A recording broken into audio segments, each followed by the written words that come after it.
आगे बढ़ते हैं, बात भोपाल के करेंगे। कांग्रेस एमएलए आरिफ मसूद की विधायक की जाएगी या नहीं जाएगी, इस पर फैसला होगा। जबलपुर हाईकोर्ट ने माना एमएलए ने अपनी जानकारी छिपाई। मसूद पर जानकारी छुपाकर चुनाव लड़ने का आरोप है। बीजेपी नेता ध्रुव नारायण सिंह ने दायर की थी याचिका। 3 जनवरी को फैसला होगा, मसूद विधायक रहेंगे या फिर नहीं। कांग्रेस विधायक ने खुद और पत्नी के नाम पर लोन लिया था। अपने नामांकन पत्र में मसूद ने लोन का जिक्र नहीं किया था। अब आरिफ मसूद की विधायकी जाएगी या नहीं जाएगी, ये सवाल बरकरार है। जबलपुर हाईकोर्ट ने हालांकि माना कि एमएलए ने जानकारी छुपाई थी। मसूद पर अपनी जानकारी छुपाकर चुनाव लड़ने का आरोप है। बीजेपी नेता ध्रुव नारायण सिंह ने दरअसल इस पर याचिका दायर की थी। अब ये सवाल बरकरार है। इस खबर पर ज्यादा जानकारी के लिए सीधे रुख करते हैं news head digital Anirudh Sonone live हमारे साथ जुड़ गए हैं। आरिफ मसूद की मुश्किलें लगातार चुनाव के बाद से बढ़ती हुई नजर आ रही थी। अनिरुद्ध, अब विधायकी जाएगी या फिर बरकरार रहेगी, ये सवाल अभी भी बरकरार है। देखिए, आरिफ मसूद ने जो भोपाल की मध्य सीट से चुनाव लड़ा था, उन्होंने अपने चुनावी हलफनामे में जो जानकारी दी थी उसको लेके ये पूरा मामला है। और आरिफ मसूद के खिलाफ चुनाव लड़ने वाले ध्रुव नारायण सिंह, जो भारतीय जनता पार्टी के काफ़ी सीनियर नेता, उन्होंने ये याचिका जबलपुर हाईकोर्ट में दायर की थी। और अब जबलपुर हाईकोर्ट ने मान लिया है कि एमएलए ने, आरिफ मसूद ने कुछ जानकारियां छुपाई थी हलफनामे में, खासकर लोन की जानकारियां। और हाईकोर्ट ने अब आदेश दे दिया है कि इसका फैसला 3 तारीख को आएगा। अब 3 जनवरी को तय हो जाएगा कि भोपाल की मध्य सीट से आरिफ मसूद विधायक रहेंगे या नहीं। और आरिफ मसूद ने जो जानकारी दी थी, ये याचिका ध्रुव नारायण सिंह ने लगाई थी। और ध्रुव नारायण सिंह की याचिका में स्पष्ट था कि लगभग 65 लाख के लोन की रिकवरी जो आरिफ मसूद से होनी थी, उसको लेके उन्होंने गलत जानकारी दी। ये लोन आरिफ मसूद और उनकी पत्नी के नाम पे था।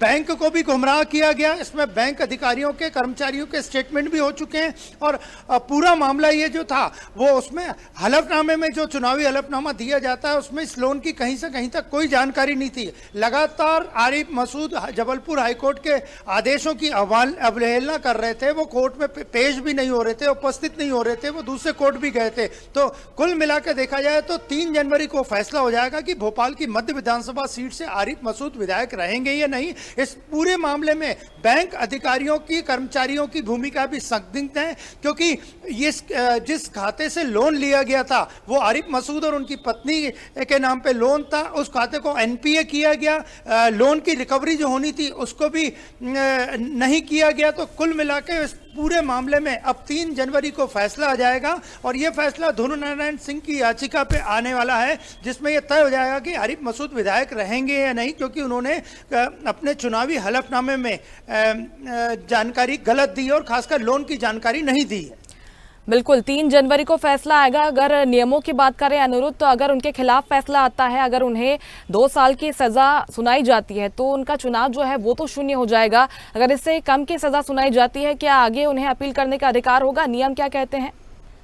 जी बिल्कुल, आरिफ मसूद का फैसला 3 जनवरी को आना तय है। तब तक हालांकि विधानसभा का, मध्य प्रदेश विधानसभा का शीतकालीन सत्र समाप्त हो जाएगा। लेकिन अगर फैसला आरिफ मसूद के खिलाफ आता है तो उनकी विधायकी शून्य होना तय है, क्योंकि ये बैंक रिकवरी का बड़ा मामला है। और इसमें पूरी जानकारी और बैंक अधिकारियों के स्टेटमेंट वगैरह सुन के ही जबलपुर हाईकोर्ट ने आदेश दिया है कि एमएलए ने जानकारी छिपाई है। हालांकि वे अगली कोर्ट में आगे अपनी सुनवाई केस दायर कर सकते हैं, अगली कोर्ट में जा सकते हैं, उच्च कोर्ट में जा सकते हैं। लेकिन अगर फैसला 3 जनवरी को आरिफ मसूद के खिलाफ आता है तो भोपाल की मध्य विधानसभा सीट से उनकी विधायकी खतरे में पड़ना तय मानी जा रही है। हालांकि ध्रुव नारायण गुट इससे बड़ा खुश है कि आरिफ मसूद की विधायकी खत्म हो रही है। लेकिन आरिफ मसूद ने दूसरी बार चुनाव जीता था और ध्रुव नारायण सिंह को 15,000 से ज्यादा वोटों से हराया था मध्य सीट से। तो अब सबकी निगाहें 3 जनवरी को जबलपुर हाईकोर्ट के फैसले पे है।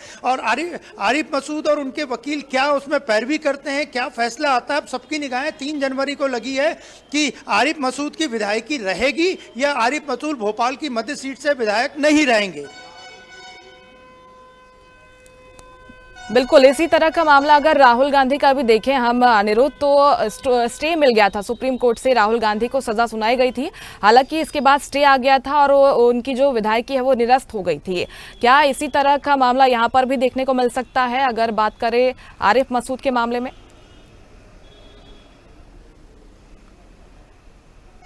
जी बिल्कुल, लगभग उसी तरह का मामला है, क्योंकि इसमें बैंक अधिकारी, बैंक मैनेजर के भी स्टेटमेंट हो चुके हैं और उन्होंने स्पष्ट जबलपुर हाईकोर्ट में अपने बयान में कह दिया है कि मुझे दबाव डाल के मेरे से काम करवाया गया, दस्तखत करवाए गए। ये पूरा मामला जो लोन की बैंक रिकवरी का था, लगभग 65 लाख से ज़्यादा बैंक लोन था, उसको एनपीए में डलवाया गया। रिकवरी जो होनी थी वो नहीं करने दी गई। तो बैंक मैनेजर और अधिकारियों ने पूरे बयान अपने दर्ज करा दिए और वो ये पूरे बयान भी कांग्रेस एमएलए आरिफ मसूद के खिलाफ जा रहे हैं। तो अब जबलपुर हाईकोर्ट फैसला करेगा कि 3 जनवरी को जो वो फैसला देगा उसमें आरिफ मसूद के खिलाफ फैसला आता है या पक्ष में आता है। लेकिन अगर फैसला आरिफ मसूद के खिलाफ आएगा, जो कि लगभग तय है, तो आरिफ मसूद की विधायकी जाना तय मानी जा रही है। बिल्कुल, अगर आरिफ मसूद की विधायकी जाती है तो बहुत बड़ा मामला होगा, बहुत बड़ी खबर होगी। फिलहाल बहुत शुक्रिया आपका जानकारी पहुंचाने के लिए, अनिरुद्ध।